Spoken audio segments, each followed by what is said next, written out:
So today I was able to go hands-on with what is arguably one of the most highly anticipated games for iOS this year. It is Real Racing 3. It is the sequel to obviously the popular Real Racing 2.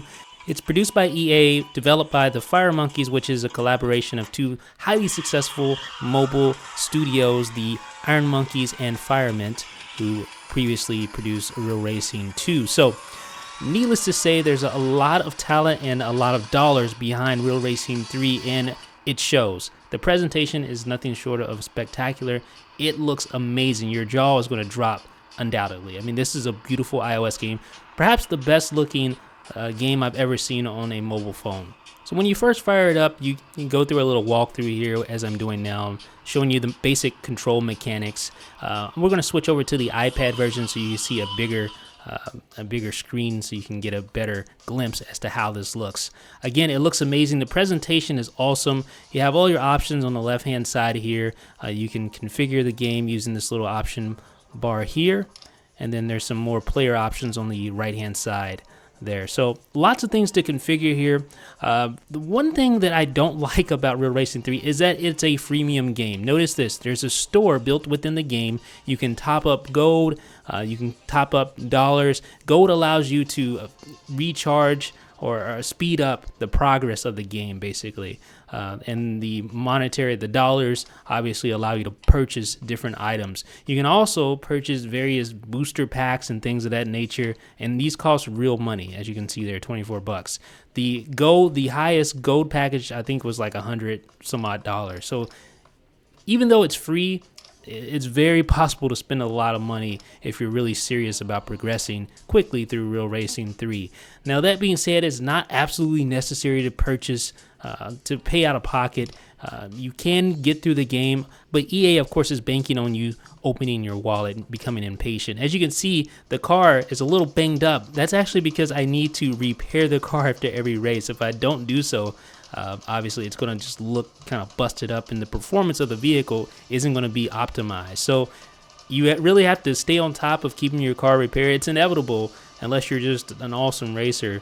I'm obviously not, as you'll see here in a second, but it's inevitable that your car is going to have damage. You need to repair it after each race. You don't have to, but you're not going to get the optimal performance if you don't. And there's where, more money, more in-game money is spent, and that will obviously tempt you to bring out the real dollars in order to speed up your progress. So if you can't tell, I'm obviously quite disappointed with the freemium angle that EA has taken with Real Racing 3. The previous version of the game was like $5. You bought it and then you just owned it. Sadly, this model is apparently more lucrative in the long term, because we're seeing a lot more game developers go with the in-app purchase model. But of course, time will tell whether or not this decision reaps rewards for EA or it comes back to bite them. We'll see. Okay, so I'll get off my soapbox and talk about the actual gameplay mechanics. As you see, the basic gameplay mechanics involve you rotating your iPad or your iPhone using the accelerometer to steer. You have the brake, which you just tap on the screen to initiate the brake like that. You have camera angles that you can adjust if you'd like to do that. It's really basic controls, but there is definitely a learning curve involved with Real Racing. It's more on the simulation side.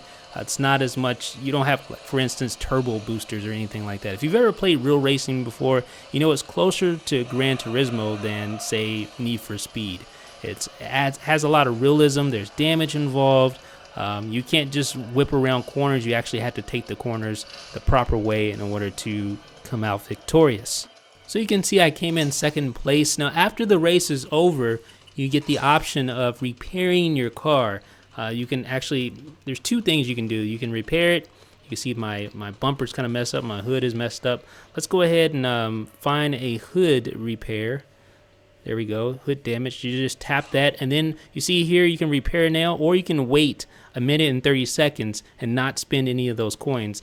But if you're impatient, you're going to want to just do that now and spend a coin. Eventually, you'll run out of coins, and EA is hoping that you'll purchase more coins using real money. And then you have the service feature, which takes the dollars or the monetary value. So there's two actual currencies built within this. You have the coins, and then you just have the dollars. So those are both needed in order to progress through the game quickly without having to wait. Now, as you can see, there is an absolute ton of content available within Real Racing 3. There are tons of cars, I think 46 different cars you can own. There are lots of different tracks, lots of different events that you can enter in, so plenty to keep you busy. Now, one thing I'll say, this time-shifted multiplayer, this is the multiplayer aspect of Real Racing 3. What it seems like to me, I haven't actually engaged in this yet, but it basically seems like you're racing against ghosts of other players that you have added to your friends list. There's not an actual real-time element of racing from what I can tell, so that is also very disappointing. But again, this is just my first glimpse of it. I haven't engaged deeply into Real Racing 3 just yet, but if you guys want, I'll be back with more highlights from the game later on. Let me know what you guys think in the comment section. This is Jeff with iDownload Blog.